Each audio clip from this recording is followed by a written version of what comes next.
Assalamualaikum warahmatullahi wabarakatuh.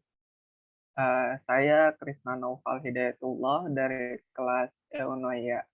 Di sini saya akan mempresentasikan mengenai tugas praktek data science. Di sini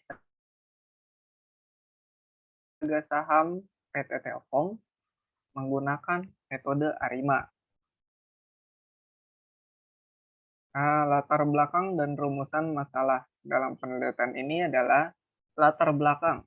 Saham adalah bukti kepemilikan nilai sebuah perusahaan atau bukti penyertaan modal. Pemilik saham juga memiliki hak untuk mendapatkan dividen sesuai dengan jumlah saham yang dimilikinya. Peramalan atau prediksi adalah salah satu input penting dalam proses pengambilan keputusan investasi. Dalam setiap transaksi perdagangan saham, investor atau manajer investasi dihadapkan kepada pilihan untuk membeli atau menjual saham.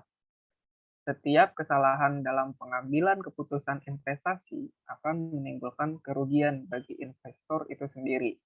Oleh karena itu, perlu dilakukan analisis yang akurat dan dapat diandalkan untuk dijadikan dasar pengambilan keputusan investasi.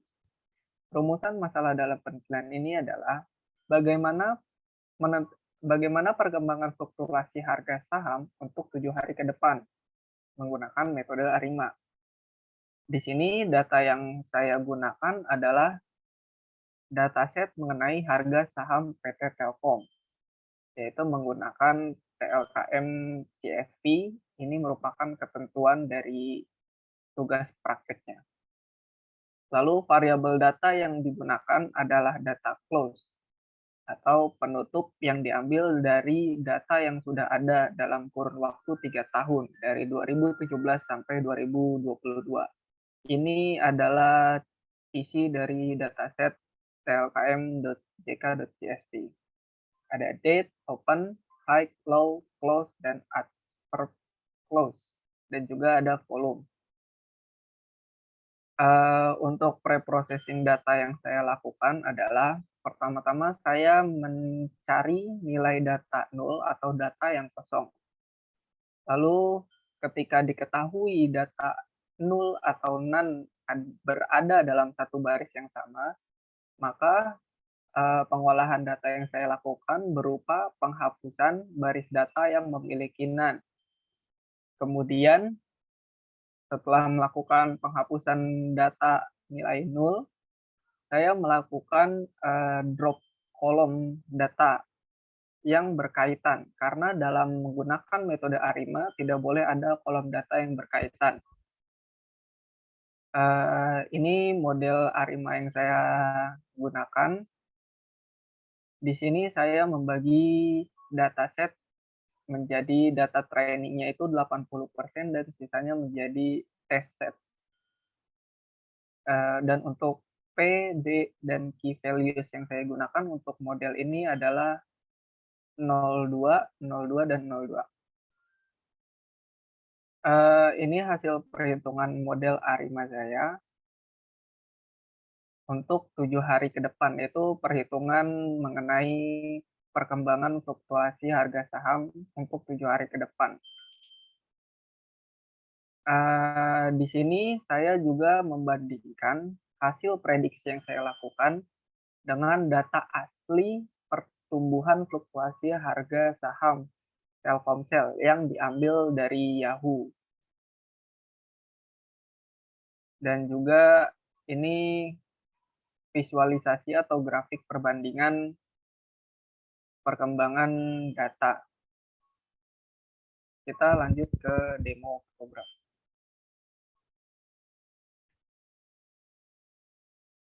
Baik, ini untuk program yang dibuat. Pertama-tama, saya melakukan import library yang dibutuhkan untuk penelitian yang saya lakukan. Di sini saya menggunakan NumPy, Pandas, Matplotlib, Seaborn, Digifuller, Plot.acf dan PCACF, dan ARIMA. Nah, di sini saya mengimport data tlkm.jk.csv, kemudian melihat isi dataset tersebut. Nah, untuk eksplorasi datanya, di sini saya melihat data nul, lalu menghapus data nul, kemudian setelah menghapus data nul, saya membuang kolom yang tidak diperlukan. Di sini saya menggunakan variabel data close dalam dataset. Kemudian di sini saya mengubah tanggal menjadi indeks agar lebih mudah dibaca. Nah, lalu data close yang tadi saya ingin gunakan, saya inisialisasikan atau ubah menjadi sebuah variabel. Lalu kita visualisasikan dataset tersebut untuk melihat perkembangan data close setiap harinya.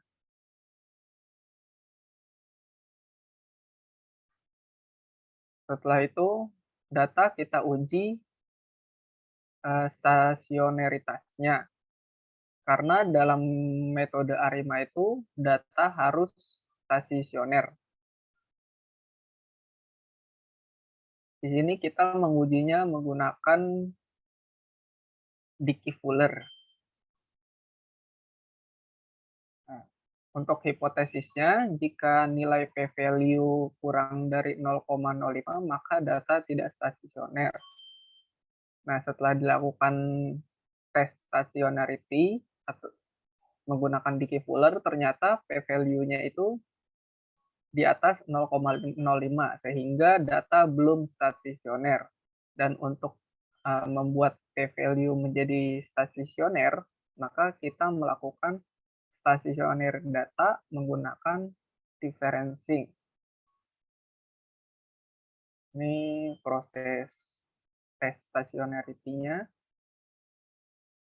Setelah itu, setelah dilakukan stationarity data, p-value mengalami perubahan menjadi di bawah 0,05 sehingga data bisa disebut data stasioner.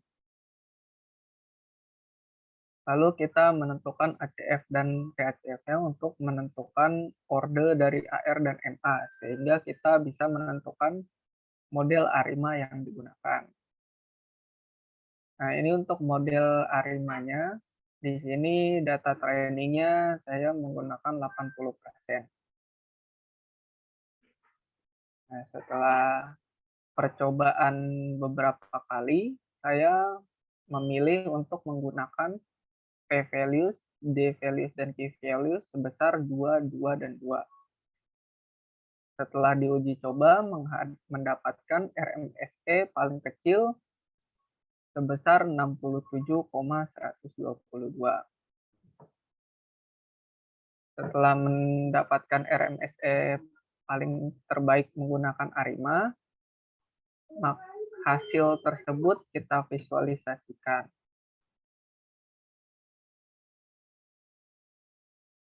Ini result ARIMA summary-nya.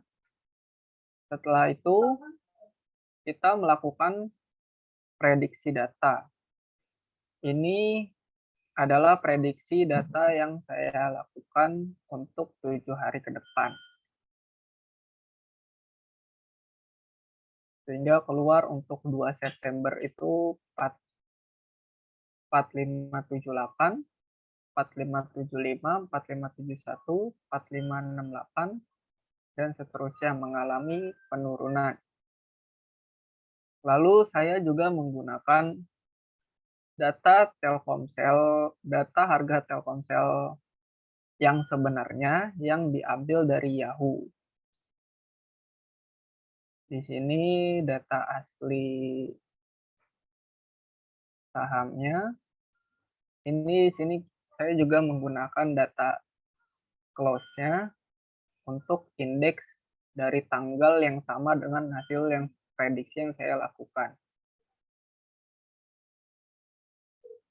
Nah, lalu dibandingkan dengan menggunakan grafik.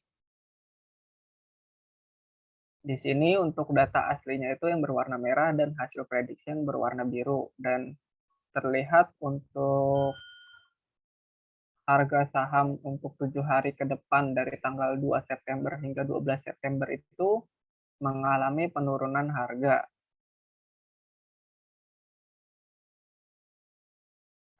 Lalu kita masuk ke kesimpulan. Dari hasil prediksi dapat ditarik kesimpulan bahwa harga saham PT Telkom dari tanggal 2 September 2022 sampai dengan 12 September 2022 akan mengalami penurunan kisaran 4.578 sampai 4.556. Namun untuk prediksi dari Arima ternyata kurang cocok dengan data asli yang sudah ada dari harga saham Telkom. Sehingga dapat ditarik kesimpulan bahwa metode Arima ini kurang cocok untuk prediksi dengan jangka waktu yang pendek. Mungkin jika metode Arima digunakan untuk waktu yang lebih panjang, prediksi dapat lebih akurat. Sekian presentasi yang dapat saya lakukan, kurang lebihnya mohon maaf. Wabillahi taufiq wal hidayah. Wassalamualaikum warahmatullahi wabarakatuh.